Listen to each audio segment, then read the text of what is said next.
Bueno, vamos a realizar una práctica en la que vamos a configurar en nuestra infraestructura, donde tenemos un clúster con 3 hosts y 3 máquinas. Vamos a configurar la alta disponibilidad y el DRS. Ambas cosas se configuran a nivel de clúster y se configuran o bien una vez o bien cuando se crea el clúster, nos da las diferentes opciones para activar y configurar estas dos técnicas, estas dos características, o bien en editar los settings del clúster. Vale, aquí tenemos para habilitar las dos cosas. Según las habilitamos nos van apareciendo aquí las diferentes opciones que podemos configurar dentro de estas características. Vale, vamos primero con alta disponibilidad. Alta disponibilidad, ya sabemos que lo que se va a encargar es de asegurar que si un host cae, un host se para, un host deja de estar accesible, las máquinas virtuales que gestionaba se van a parar, se van a parar y se van a arrancar de nuevo, o sea, es un reinicio. Se van a parar y se van a arrancar en otro host que sí que esté hábil, habilitado y encendido. ¿Vale? Como las máquinas están en almacenamiento centralizado, todo eso es posible. Para esto va a utilizar unas tramas llamadas Herbits, que los hosts se están enviando cuando está la alta disponibilidad activada, se están enviando cada pocos segundos, muy pocos segundos, para detectar si están vivos, si contestan, etcétera. Dicho esto, entramos a configuración, a configurar la alta disponibilidad. El habilitar el host monitoring lo que va a hacer es, pues eso, activar, realmente desactivar la alta disponibilidad o no. Si voy a hacer pruebas en mi red, voy a hacer pruebas con un switch, con algún host en cuanto a la red y no quiero que mis máquinas estén reiniciando todo el rato y cambiando y migrando porque alta disponibilidad va a detectar que hay problemas en la red o que alguno está deshabilitado, lo deshabilito en lo que estoy haciendo pruebas en mi red, no hay migración, no está la alta disponibilidad habilitada y cuando ya haya concluido esté mi infraestructura y mi red normal, pues lo habilito. ¿Qué más tenemos? Control de admisión. El control de admisión lo que va a hacer es eh, permitir, si está habilitado, va a comprobar si la máquina, cuando se apaga un host y se va a migrar a una máquina, si el host donde se ha migrado esa máquina, el que la va a empezar a habilitar, cumple los requisitos hardware, los requisitos de recursos eh, que exige esa máquina, ¿vale? Tiene configurada esa máquina en sus settings. Si no cumple, no tiene la suficiente memoria RAM, la suficiente CPU, las suficientes tarjetas de red, si no cumplen los recursos que requiere esa máquina virtual, no se va a arrancar, no va a hacer power on. Si está deshabilitado, pues sí, va a arrancar aunque no se cumplan los recursos. Ya verá si da un error, no arranca o realmente con los recursos que tiene ese host es suficiente. Si está habilitado, lo que nos va a permitir es, primero, indicar la tolerancia que tiene el clúster a fallos en cuanto a hosts. ¿Cuántos hosts se pueden caer? Si yo tengo 10 hosts con unas características hardware y de recursos determinados y tengo una serie de máquinas virtuales, puedo hacer un cálculo de cuántos hosts se me podrían caer eh, para que yo siga teniendo unos recursos suficientes para levantar todas esas máquinas web. Y aquí indico la cantidad máxima de hosts que se pueden caer para que HA siga funcionando. Lo puedo indicar por host, lo puedo indicar por tantos por ciento de CPU y de memoria de clúster, o puedo indicar directamente unos hosts específicos que se pueden caer. ¿Vale? Que se pueden caer. Si son otros, no funcionará HA. Aquí indicaría cuáles se pueden, pasándolo al apartado failover host, cuáles se pueden caer y cuáles no.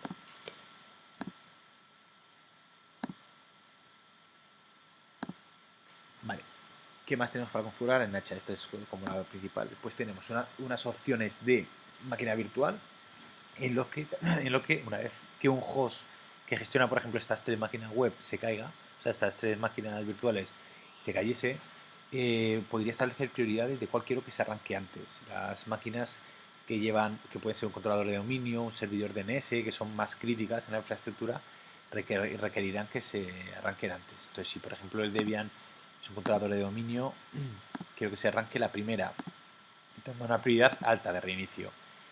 Y XP que no, que es el servidor de descargas, pues mira, esta quiero que tenga una prioridad baja, quiero que se arranque la última.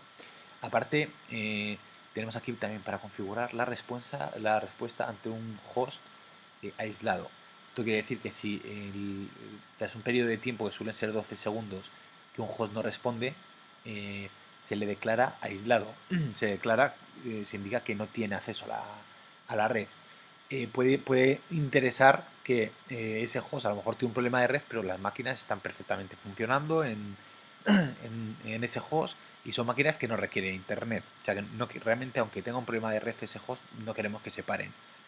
Entonces, ante este estado de aislamiento que se declara al host a los 12 segundos, podemos decir que las máquinas se mantengan encendidas,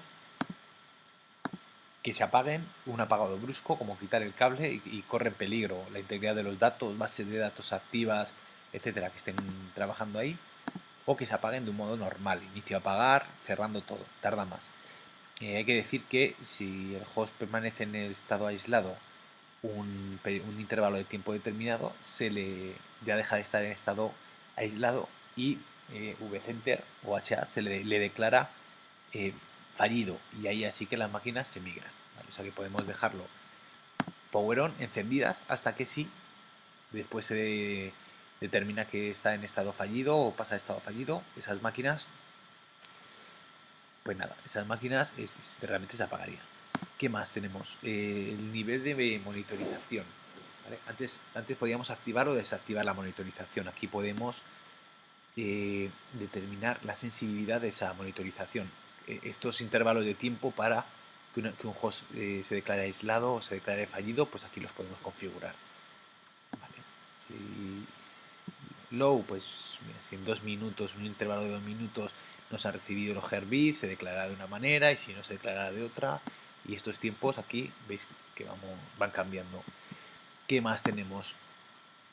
Y el Data Storage Heartbeat, que lo que hace es también a nivel de almacenamiento, ¿vale? A nivel de almacenamiento va comprobando los diferentes data stores si están o no están, y si tenemos réplicas, pues arrancarán las réplicas. Vale, aparte de ya tenemos la alta disponibilidad configurada. La otra parte que queríamos configurar es el DRS.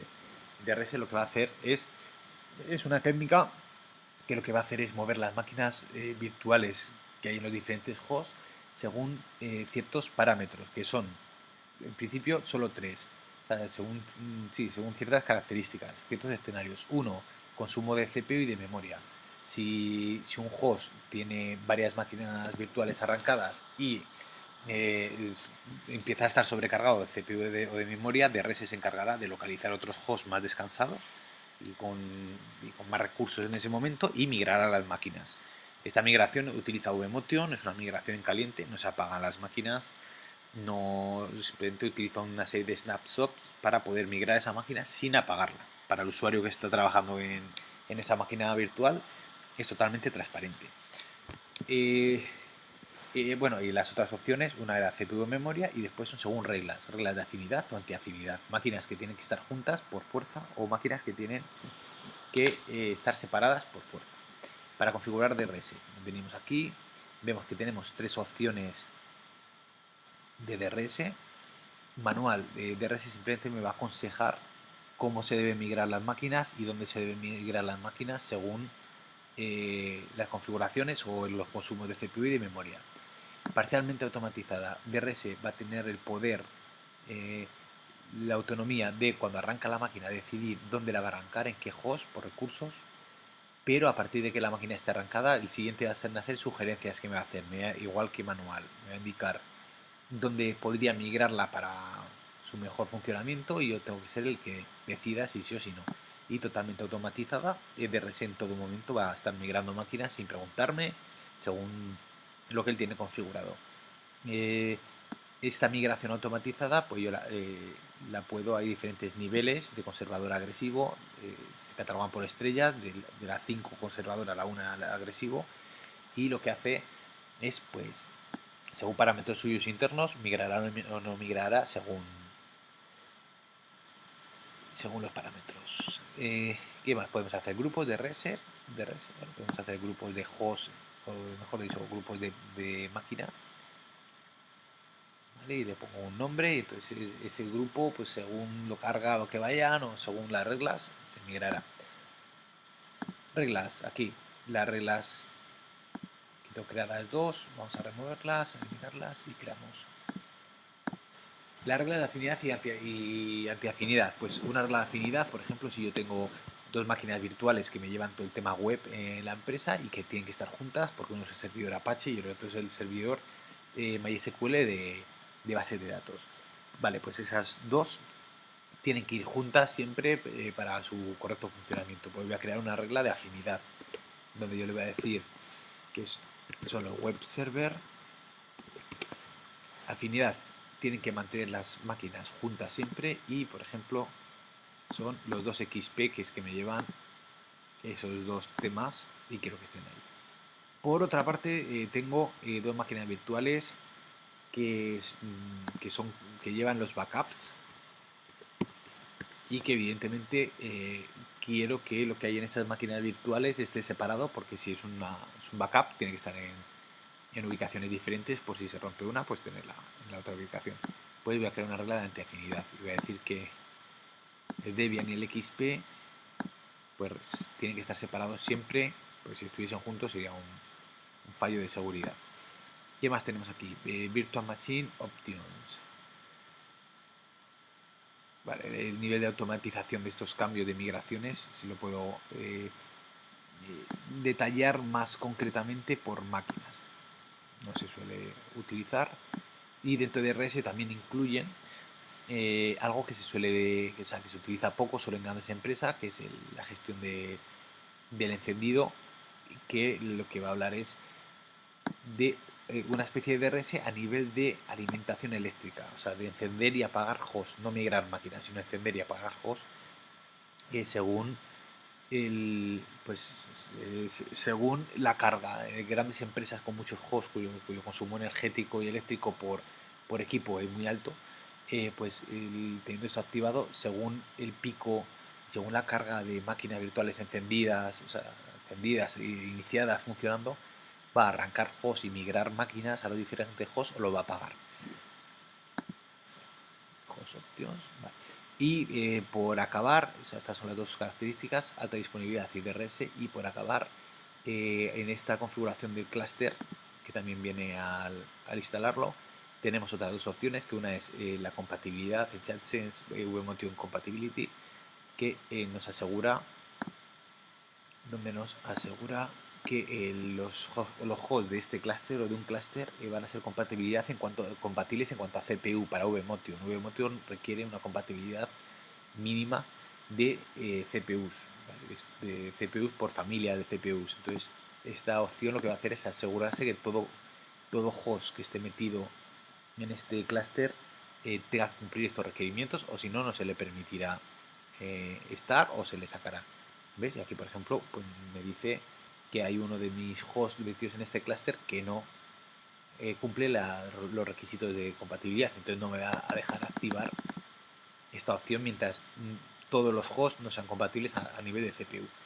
Y swap file location, pues ya me va a decir ese archivo swap, el archivo swap de cada máquina virtual, si quiero que se guarde con la máquina virtual o que se guarde en algún store centralizado. Y con esto concluiríamos la configuración del clúster, sobre todo a nivel DRS y alta disponibilidad.